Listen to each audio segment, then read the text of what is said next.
Welcome to this week's newscast. I'm your host, Diana Longery. Thank you for tuning in.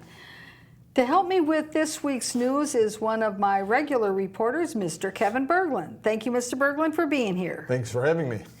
Now, last week we were talking about the Maplewood Capital Improvement Plan, which is where they talk about how they are going to plan to spend money on capital improvements for the next 5 years.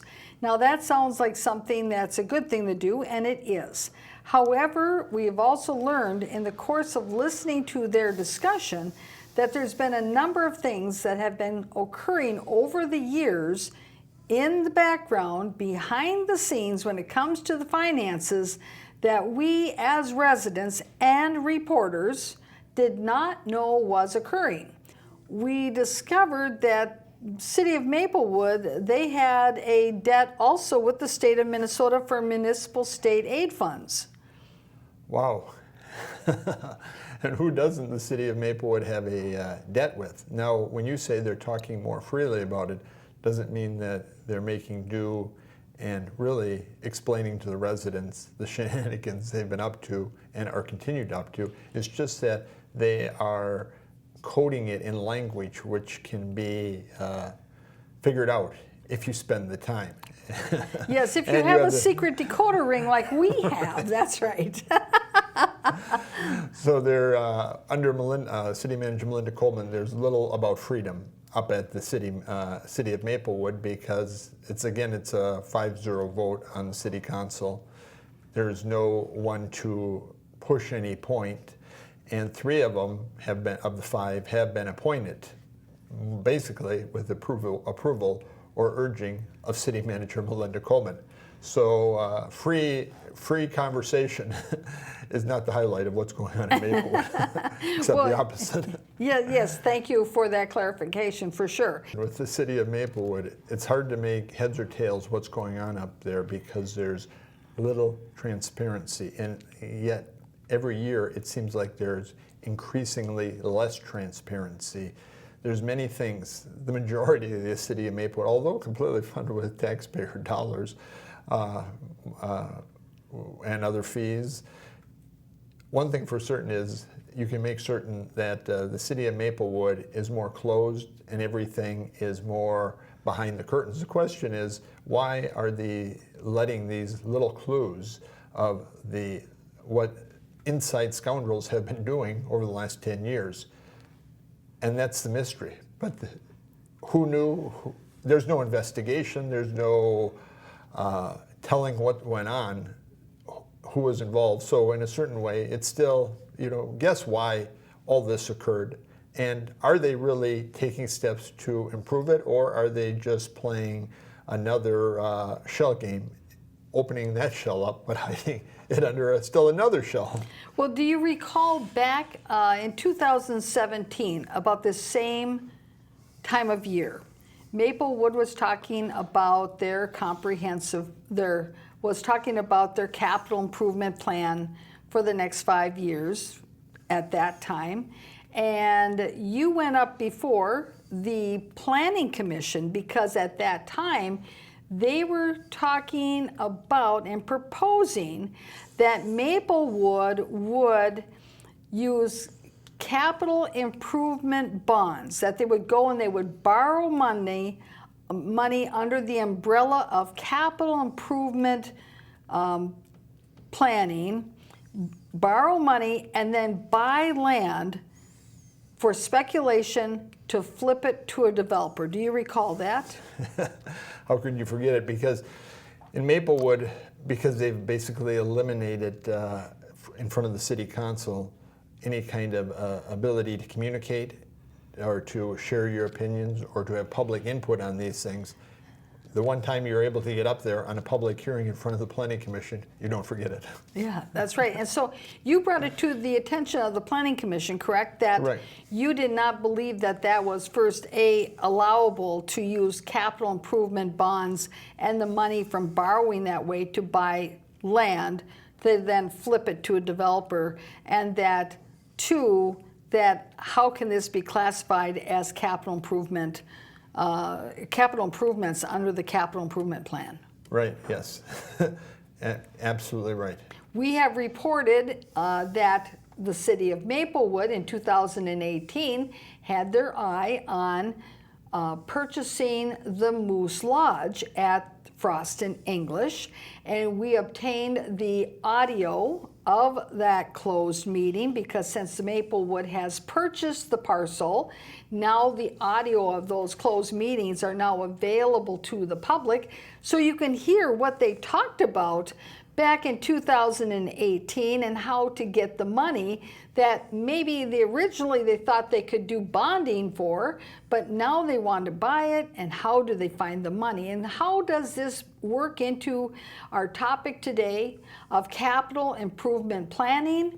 Well, what actions the council took back in 2018 and 2019 have a big bearing on what they can do in their capital improvement plan, because the city is dependent upon their bond rating, they're dependent upon how much cash flow that they have in their accounts, and they're dependent upon what other decisions they've already made and what they've committed to when it comes to financial decisions.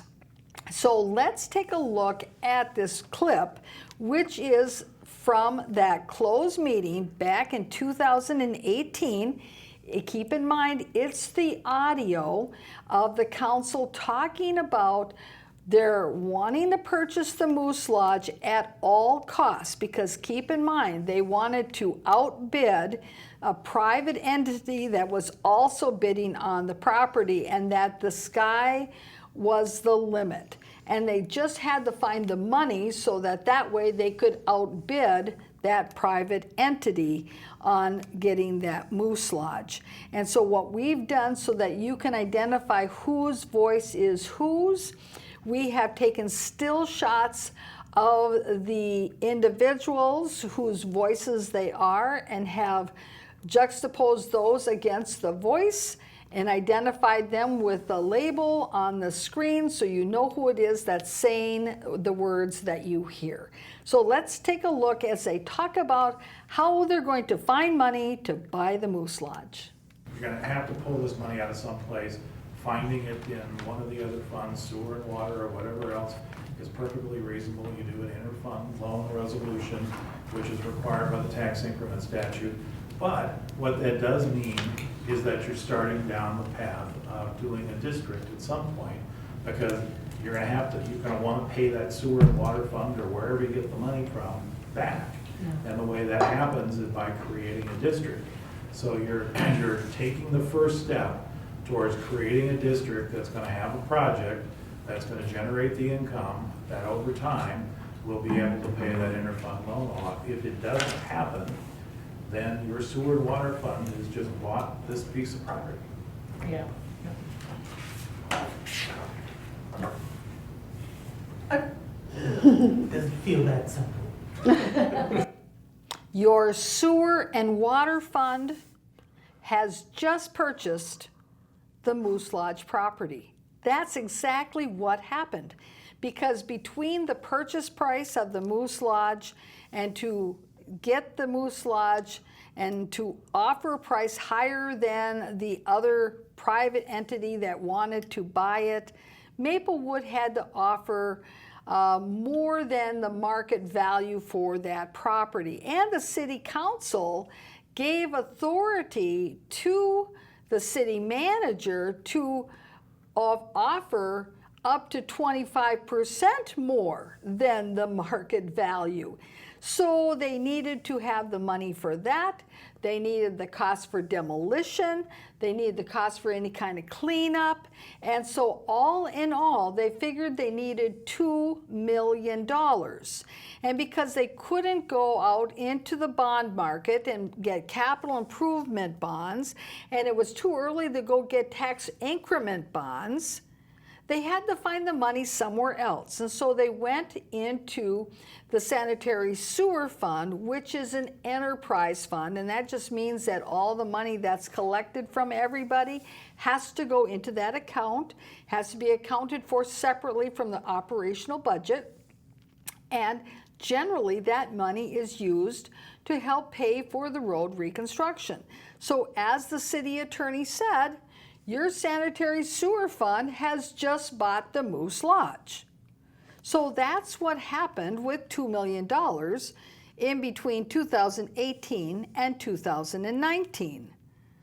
And the residents of Maplewood were none the wiser. So when they listened to these presentations about the capital improvement plan for the next 5 years, they don't have that knowledge of what has already been spent by the city of Maplewood. And in these presentations having to do with the capital improvement plans, the finance director and the city council don't acknowledge either that they've just robbed $2 million from the sanitary sewer fund. Mr. Berglund. Of course, just to make it clear, the sanitary sewer fund and the water fund, people write out a check every 3 months for the payment on their St. Paul water utility bill. For the water fund and for the sanitary sewer fund, of course, is where the toilets and wastewater goes down. And I think people would be shocked to believe that because the city of Maplewood is always making the claim they're just getting by on the water fund and on the sanitary sewer fund, people, I think, are under the impression that those are dedicated funds, and when you're paying your bill, running out that check to the St. Paul Water Utility Company, you're writing a check for the sanitary sewer that's coming out of your yard or the system, and for the water too, not to have the city officials take it out of these funds without the knowledge of the residents, without the permission of the residents, without any kind of discussion or conversation from the residents. I think that's, I think pretty people would say that is the kind of conduct that brings down the whole certainty Right. that they can actually trust their local elected officials now. Yeah, and to be clear, when I say that $2 million has been robbed, I'm being facetious as well, because they will say that it is an intra-departmental loan. But I know how these interdepartmental loans operate. It's basically you open up the city software on a computer someplace, and you move digital dollars from one account over to another account. So you've got a debit and a credit. They balance each other off. And so there you go. You've made your transfer. And then you make some type of a written resolution, which then the city council approves. So you've got your documentation of it. However, it's unlike any other type of loan where you and I might have a loan with a bank where we sign something that says we will pay according to a certain set schedule and at a certain percent interest rate, and if we fail to make a payment, we'll be in default, and somehow or other, well, then the collateral or some other action will be taken in order to make the bank whole again. So you see, these interdepartmental loans are a lot more loosey-goosey than all of that, and certainly the sanitary sewer fund is what's called an enterprise fund, which under state law, they have to keep a separate accounting of the dollars they collect and the dollars they spend and the dollars that they lend, in this case $2 million. But who's doing the borrowing? Who's doing the collecting? It is one and the same city hall. Who is checking the books? The one who's collecting and the one who's paying are one and the same. Where's the enforcement in that? And of course, just to talk about the enterprise, an enterprise fund is a separate fund that the city has more regulation Right. from the state of Minnesota. And of course, all this is being done without any, they're not putting this in their monthly newsletter. They're not tweeting that they're doing this. If you watch all the meetings and carefully pay attention to everything, then this time, they're disclosing it in this quick instance. And if you miss that couple of seconds and you watch everything else, you'll be completely in the dark. Because I don't think there's any email alert that we're doing this. No. So I guess it's your responsibility, if you want to know what your elected and public officials are doing in Maplewood, to watch every meeting they have on cable. Of course, there's many meetings they don't have on cable. The city council has a committee dealing with organized collection now, for instance. That isn't on cable. The Maplewood City Council has their big, very visionary and apparently very bold, I would think they would describe their retreat, and that is not on cable. Right. Where they make all their big, I think they promote it as they make all their strategic decisions, and that would be the highest level of general public policy. Not on cable. But of course, we know why that wouldn't be on cable, because we, of course, filmed all that, and all they did was do a bunch of chit chat about marketing and branding and how to tell a story, and then ran around the room for most of the day with Post-it notes. So you see, there wasn't really much going on that anybody would be able to make heads or tails of. But getting back to this issue of not really getting out the information to the residents, and that, we've got the audio from the closed meeting having to do with the decisions on how to get the money to buy the moose, and what is the price that they would offer, what is the top dollar that they would offer. Now, the only reason that we were able to get this audio was through the Data Practices Act and making a request for it. It wasn't because the city, once it was available, because they purchased the property, that they put it up on the website so you could listen to the MP3 or the MP4 of it. No, not at all. This was because we made a special request to get it. And that's the only reason that it is here and available. Now, what we've done is that on our YouTube channel, we have taken the whole entire meeting, the audio, and we have kept it intact and put the screenshots of each of the individuals as they speak together with their name, so that you can listen to the entire meeting, I think it's like 50 minutes or so worth of closed meeting, and the discussions about the money and what they're going to do with the Moose Lodge, how they feel about outbidding a private entity who also wants the Moose Lodge and wants it for a business purpose, and also how they feel about other properties in that neighborhood and their disdain for certain business owners in that neighborhood as well. And this is all in a closed meeting, so you can see with their guard down and nobody watching them how they really think. You can hear it for yourself. So go to our YouTube channel and you'll be able to see that in its entirety.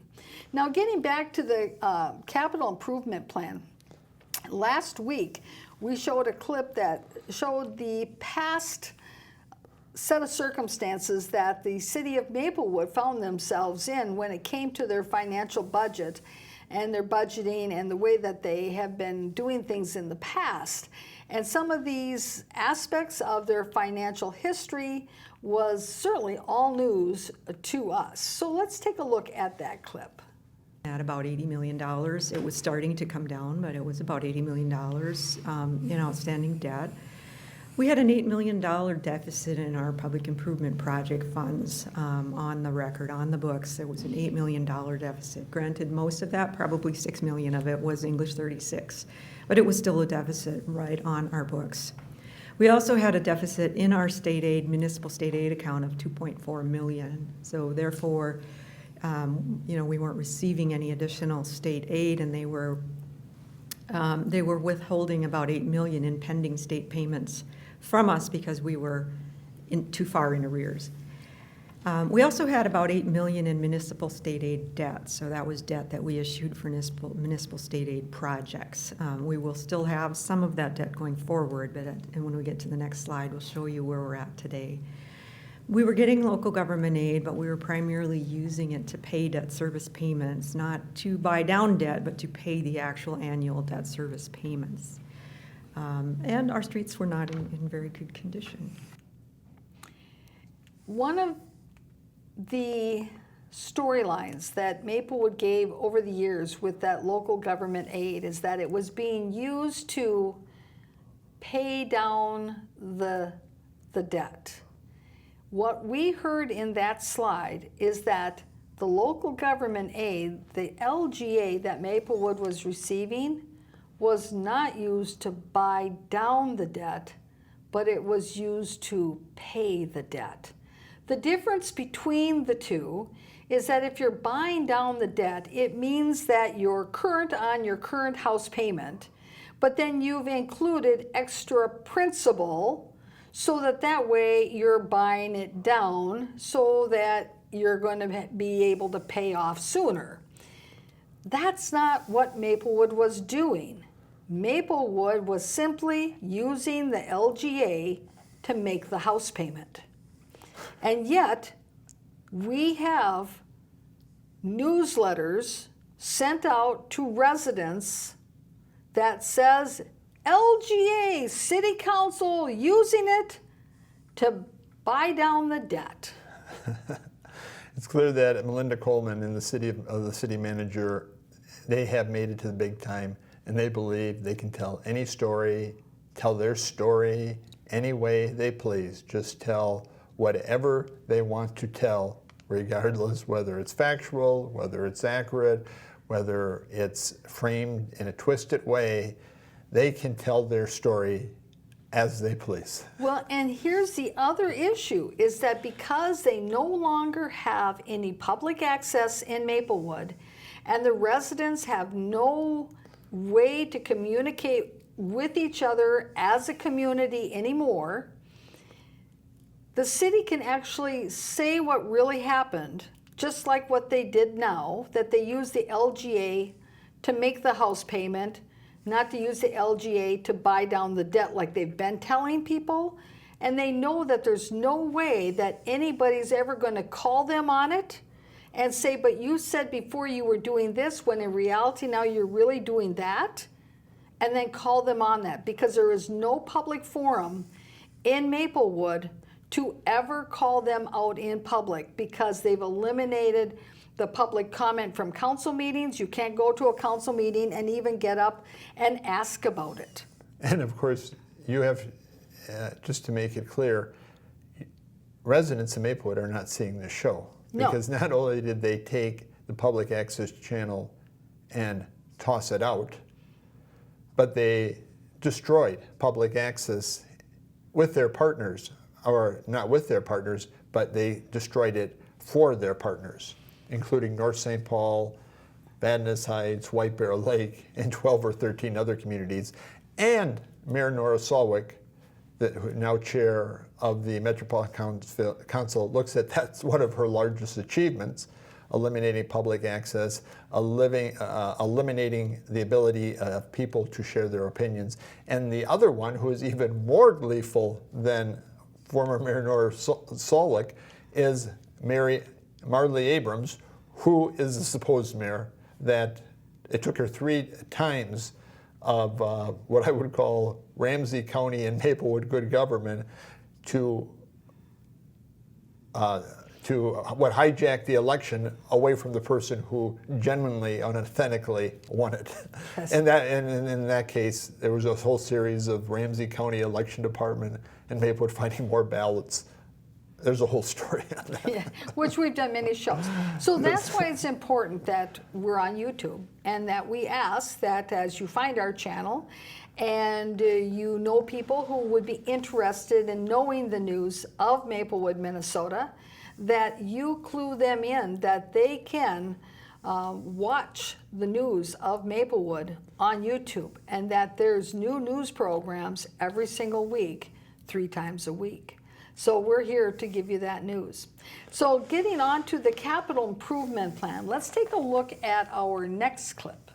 What we're looking at is right now, as of this moment, we have about $58 million in outstanding debt. Part of that is just due to the natural amortization schedule, and part of it is due to some of the incremental changes that we've made having a small effect.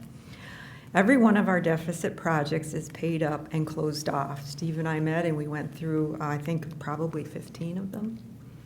And we looked at the reasons why they were in deficit. We followed up on funding sources, other agencies that hadn't paid what they were supposed to pay. We collected those payments with some help from my staff. We had some surpluses in some newer projects that we were able to use. But the bottom line is we only have a few active project funds, and those are the ones that we're actually constructing right now. All of the deficit funds have been closed, with the exception of English 36. That will be paid off in January of 2020. There's still a deficit of $748,000, which is a far cry from the $6 million. That will be paid up in January of 2020. It's my understanding that when Moody's or Standard & Poor's looks at various municipalities when they're giving them their financial rating, that they look at the amount of outstanding long-term debt that they have, and they look at, like say for instance, like our ambulance fund, how much debt does it have? Does it ever turn a profit since it's an enterprise fund and it's supposed to at least break even? They look at those types of things. Things that apparently they do not look at is that they do not look at how much does a city have in the way of tax abatement bonds? How much does a city have out in equipment bonds? What is the debt or deficit that the city has to the state having to do with road improvement projects? Now, of course, if these were calculated into the calculations, Moody or Standard & Poor's might have a different idea about what Maplewood's rating ultimately would be. But because those particular types of debt are not considered the debt that is being looked at, you get an idea that this rating that Maplewood has it's second from the best. Well, it is second from the best if you only look at those particular parameters. So, Of course, when they come clean, you will. I think everyone will see that that everybody has not, including the rating agencies, have not been well informed. And now, of course, the rating agencies, I think they appreciate that the elected and public officials will raise whatever taxes and fees are necessary to pay any bill, that there's unanimity in continuing to tax and tax and tax without any discussion, without any objection. Right, and that's really what they're looking at when they're looking at outstanding long-term debt. They're looking at, well, the city's ability to pay that. Right. And if you have a certain, tax base and you have certain increases that will cover that payment, well, that's all they really care about. That's what they're looking at. And that's part of the reason why they're not necessarily looking at some of these other types of debts, because these other type of debts often are based upon different income streams. So tax abatement bonds, for instance, are based on a different income stream, just like the bonding that was done on the utility accounts. And I think the rating agencies also appreciate that Maplewood or other municipal entities will take from any other department that they would please, whether it's public safety, the fire department, the parks department, and siphon those funds that have been there to pay for the regular operation of the city or to maintain the roads by seal coating them and put them into paying the debts. Because of course, the rating agencies are one thing only that they are interested in, is that bondholders can feel secure that the money is there to pay their bonds. Right, yeah, because they really don't care whether or not it's going to be robbed from the fire truck fund. No. As long as or the- for the fire department operations, or or the- the police. Yeah, because the operation. money's there. If the money's there, it covers it. So that's all they care about. So let's go on to the next clip. No more deficit in our municipal state aid account. We are paid up. That allows us, and this is kind of complicated, so I won't go really too deep into it, but that allowed us to collect on that roughly $8 million in pending state aid payments. $4.8 million of it is now available to the city. Some of it went towards English 36, but $4.8 million in those pending payments is now available to the city. And because it was for, some of them, in some cases, decades-old projects that were paid with other funding sources, there are no restrictions on it, so we can use it for our local streets. I know it's very difficult, but it does work that way. Our state aid debt is about cut in half to $4.2 million. We'll have that until 2024, but we've got a plan to pay for it, and we are levying taxes. We see now that the LGA, the local government aid, isn't going to be used now to make that house payment, make that payment on debt. Instead, now it's going to be used on street improvement projects.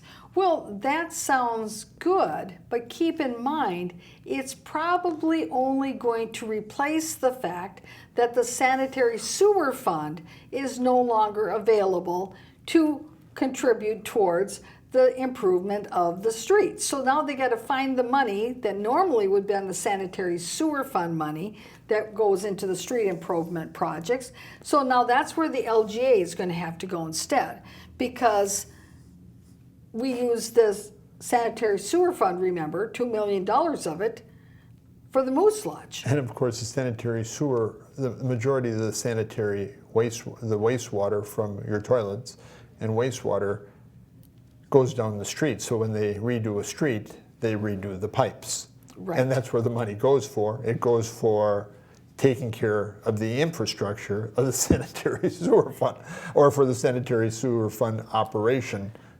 physical equipment, Yes. namely pipes. Yeah. And of course, you'll notice that the Maplewood finance director had to make haste with everything, can't give any kind of nothing other than in a nutshell explanation, because it's just too difficult. It's too complicated. Well, keep in So mind, we'll on go- this we'll- agenda, they only gave her 35 minutes. And then, once it got close to that 35 minutes, appointed Marley Abrams sees that, oh my gosh, we're not going to get through all the slides. Well, I guess I'll give her an extra 20 minutes for their capital improvement plan. And so they spent about 50 minutes on their capital improvement plan. On these programs, we've spent, by the time this program is done, about 3 hours, which is about the amount of time that a city council should have spent on the analysis of all the numbers they were given.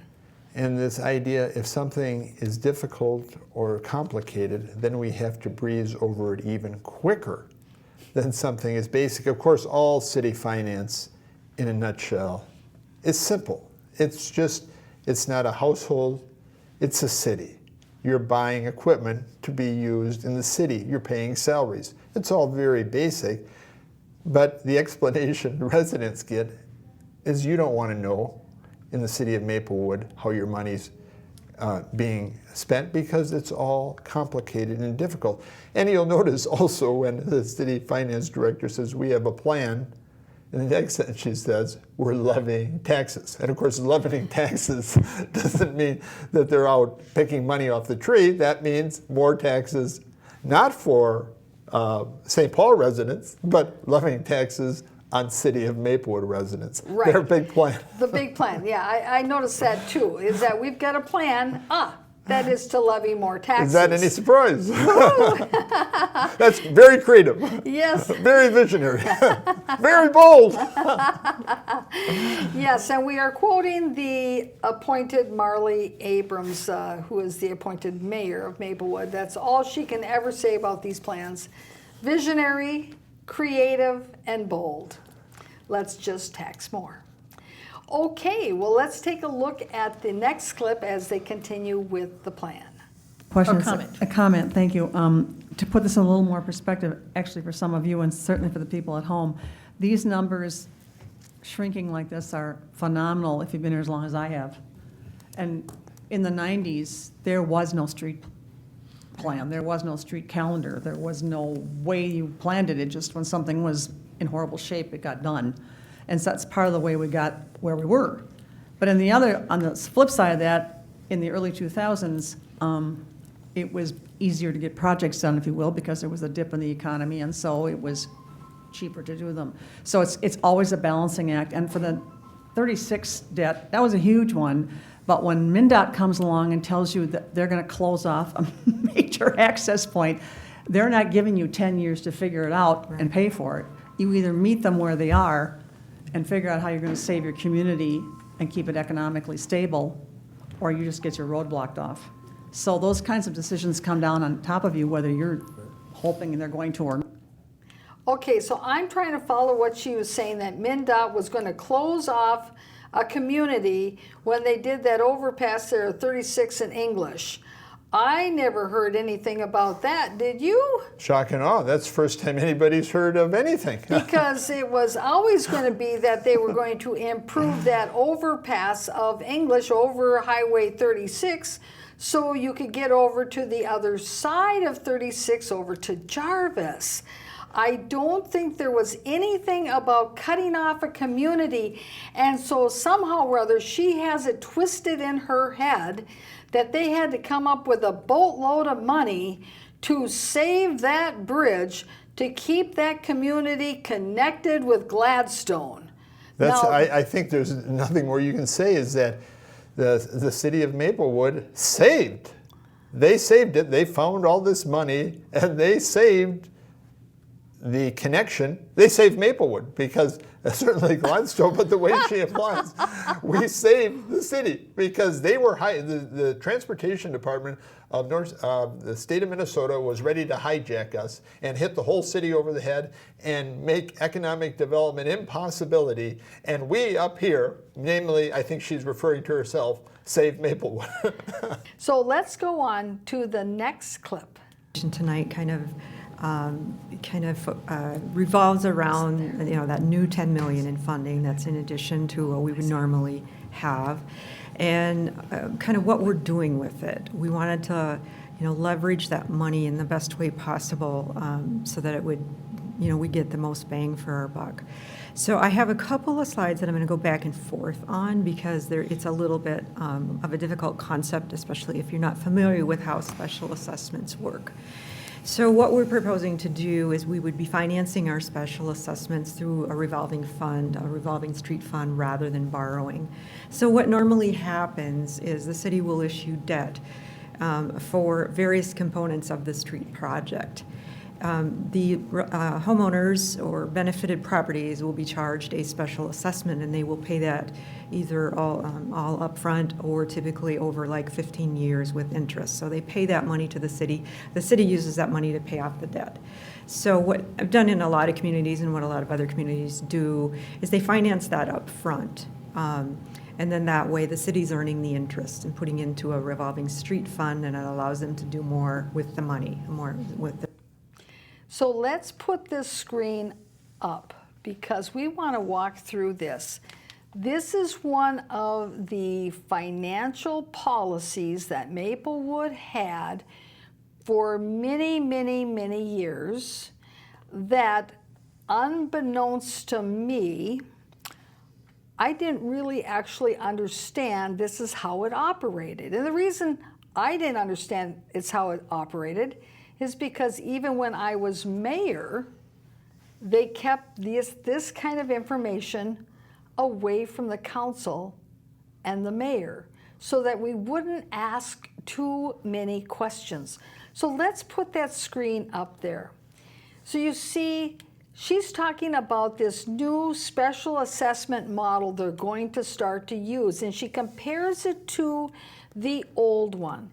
The old one essentially was this, is that let's say they were going to do a road improvement project, and that of that road improvement project, let's say, 300,000 of it was going to be collected from special assessments, meaning that all the property owners along the streets in that project area would be assessed a special assessment that could be anywhere from $3,000 to $8,500, and that was a special assessment that they could either pay cash or one lump, get it paid for, or that they could split it into 15 annual payments with interest. Well, what the city of Maplewood apparently had been doing all along is that they would say $300,000 is that amount of that special assessment total if we collect everything. But we're only going to collect some of it in cash, and other people are going to be doing it on a payment plan. And I always was under the impression, as I think most people are, is that those people who paid for their special assessment in cash, that meant that that amount of money as cash came in so that the city didn't have to borrow so much money to finish the road improvement project because they collected cash to pay the contractors, right? And so that they would only have to borrow the amount of money that was necessary that covered that gap. But that's not what City of Maplewood was doing, is that they would include the entire $300,000 that is that special assessment amount into what they needed to bond for.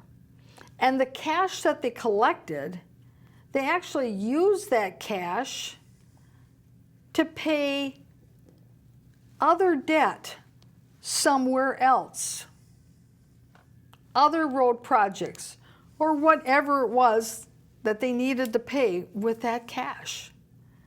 And so they were always borrowing more money than what they really needed for any road project. That's why the amount of the debt created by these road projects became so great over time, because they continually actually borrowed more than what they really needed to borrow for each road project.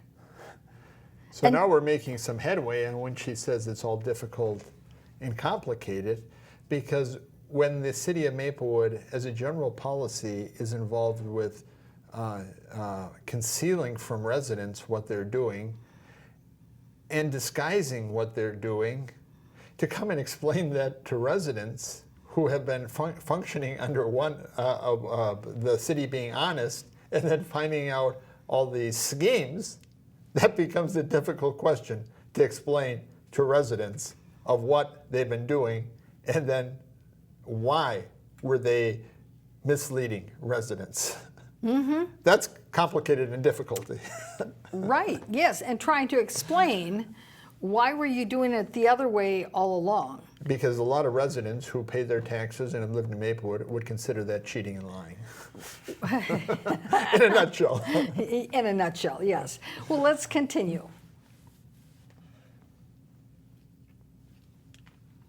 Never really had the luxury of being able to do that because there just wasn't any money laying around, just waiting for that to happen. So now we have a really good base to draw from, so we were able to put a plan together to leverage a portion of that additional revenue to kind of start this process off. So typically, our assessments would be, and correct me if I'm wrong, Steve, it could be anywhere from 4 million to $1 million or even $1.5 million possibly that we would be borrowing per year. So we're, with the exception of the first few projects, we'll be taking that and funding those by ourselves, and then the city will earn interest, and it all revolves back to us. Some property owners will pay everything up front, but in our model, we have calculated that no one will pay up front, so that we have the worst possible scenario, so that everyone will be paying back in 15 years. With interest. Now, typically, we would be charging 5%, which is 2% above roughly what our bond rate would be, but that discussion hasn't happened yet. We will have to decide whether or not we want to give the benefited property owners a break on the. What they're going to have then, in place of the old system, is that they've got enough cash that they can start a revolving fund that's for the special assessments, so that when people pay their special assessments as a lump sum in cash, that it actually goes for their road project, and that those people who don't pay their special assessments up front, well, that money, they can pay it over time, but the city will have the cash in this revolving fund to pay for those residents for that project at that time. So no new debt is incurred as a result of the special assessment portion of the road project. And that the people who are paying over time, the interest that they pay, that interest will go back then into the revolving fund for there to be an accumulation of funds, so that the city then will continue this revolving account for special assessments from project to project to project, so that the city is not in the position that they are borrowing for the whole amount of all the special assessments, so that they can pay interest on it over time. And even the city, because you see the end result of how they were doing it before, is that the city actually was ending up paying interest on the money that they borrowed, that people who paid cash up front, who gave them no interest, the city was paying interest on money that they'd already received money for. Hopefully I'm clear enough on that. But that's bad accounting practices. I think in Minnesota, they would call, in Ramsey County, they would call that good government. Good government, right? And of course, the city of Maplewood still is going to, people who can't come up initially with the full amount, they're still going to penalize them and charge them a premium, because although the city is paying this percentage of interest, 2%, they're charging them 5%. Right. So there is a penalty for which the people who are not able to come up with it are going to have to pay an additional penalty, the interest plus approximately another 3% interest. And she did say at the end there that they'll have to make that decision as to whether or not, if they're going to have them pay that difference. But given the way things are, I think that this particular council will make sure that they have to pay the extra.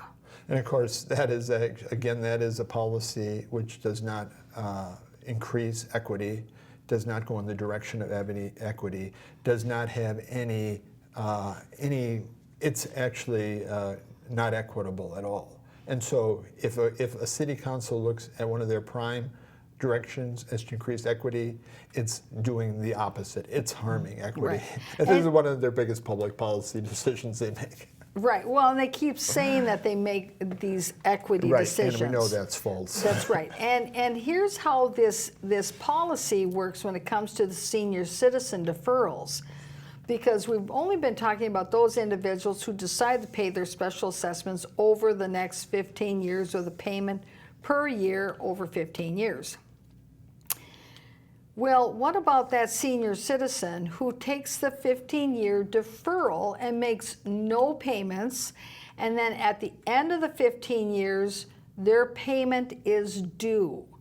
Well, that means... And that's not senior citizens forgiveness. No. That's deferral. Deferral, Pay because... at a later day. Right, deferral, not forgiveness. And it's expected that they have to come up with that lump sum because it's anticipated that somewhere between the time of the assessment and that 15 years, that they will have sold their house. But many times people take a senior deferral when they're 65, and here they are, 80 years old, and they're not ready to leave their house yet, and now they owe this 15-year-old special assessment that has been collecting interest and accruing interest not only at the base rate, but at this inflated rate of this 5%. So now, because they have paid no principal, their interest has been really increasing. Now that is inequity. And now they're forced to have to sell their home. Let's continue with our next clip. At 5%, we would earn an additional $4.6 million in interest, and this was calculated through a 15-year street assessment model, where the assessments for these projects would be paid back over 15 years. So then we would utilize that interest rather than paying it to the bondholders. We'd utilize that interest to put back into. That, of course, goes through that plan in a little bit more detail. Let's continue. Revolving revenue, once this thing gets rolling, it really starts picking up steam. It takes 2 or 3 years to really start working. But after, at the end of the 15-year period at the height, it'll be in excess of $1.5 million per year. So that's all pay-as-you-go money that we'll be putting towards the street.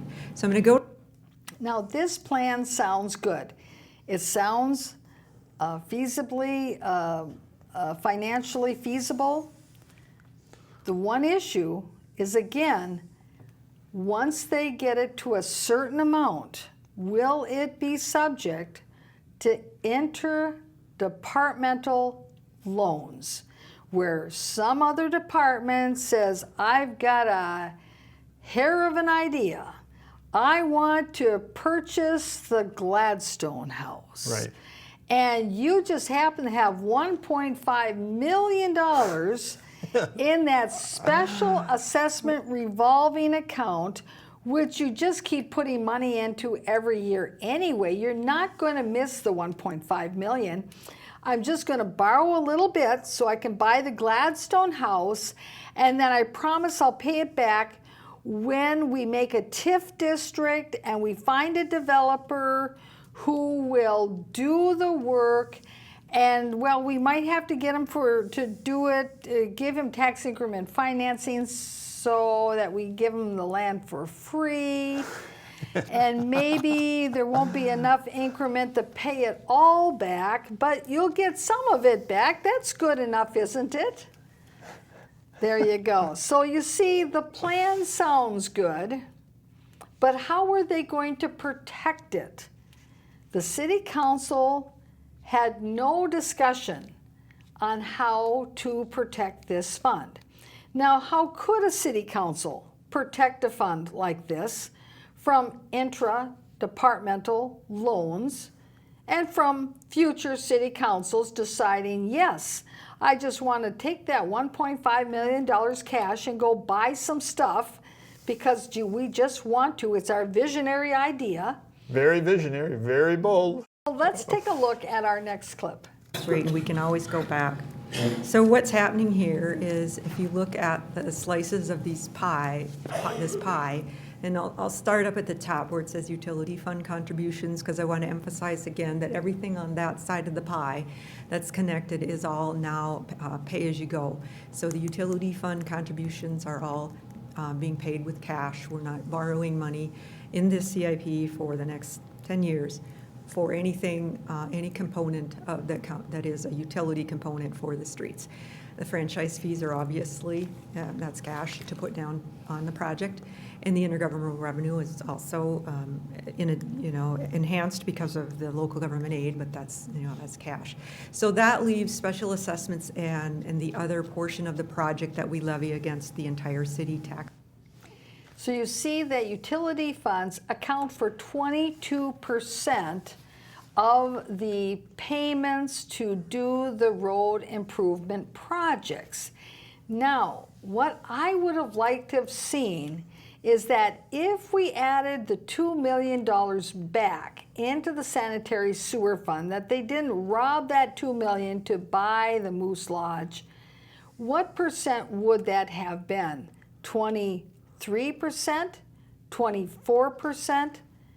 Because you see, every time you take a percent off of the utility fund's contribution, that means you need to borrow that much more on the GO bond side. And totally flipping the way that we view ourselves financially. Yes. I really appreciate this, your presentation and your efforts on this. It's a But sea there aren't change. any questions up here. Okay. Oh, I'm sorry, Councilmember Knudsen. Well, it looks incredible. Where does all the cash come from? Well, the utility funds are in they have good cash position. We plan it that way. We fund it through our rate system, which incorporates depreciation, and that's what pays for the infrastructure. The franchise fees come from the gas and electric, and the intergovernmental revenue is primarily going to be local government aid, but there's also some MSA construction aid in there. And the special assessments ultimately comes from the benefited property owners, but we would normally bond for it and have to get the cash through bonding, but in this way, we're going to upfront the cash and not borrow. And So they're- that'll, Reliable source, the assessments? And yeah, if Okay. it's death or taxes, I mean, you pay, if you don't pay, your property gets forfeited. So, The appointed council member said, this is incredible. And then he's trying to figure out, well, where does the cash come from? And then he's wondering if special assessments are a reliable form. And I'm thinking, I'm not sure if he's got his finger on any of this. I couldn't make heads and tails what he was trying to say. And maybe he has some big vision, a big bold vision or something behind, but it seems like he's just engaged in like a clueless citizen. What's going on here? But it is incredible. And as the mayor said, the appointed mayor said, we are flipping everything. Now, I don't know when she means flipping. Does that mean flipping like the different schemes they do to flip houses? It's generally a negative connotation. I think she was probably putting something up, had a positive message. But I don't know if flipping was the right word. I mean, it does not seem to be an appropriate word. It looks like you're just flipping from one negative way to flipping another way to keep residents and others mixed up, like that council member was mixed up, and not knowing what's really going on. It seems like there was this big rush that we have to make haste. What I seen, it was confusion up at the council, and yet we're done. Well, this is the starting point. It sounds like this was a conversation where you would start and you would have your hour or 2 hour public policy discussion. Instead, nope, all gone. Let's take a break. Yes, well, we'll have to see whether or not if they do have another meeting or not to go further into this, but I think it's pretty cut and dry from here. So we know where they've been now. We've done an analysis of how they got there.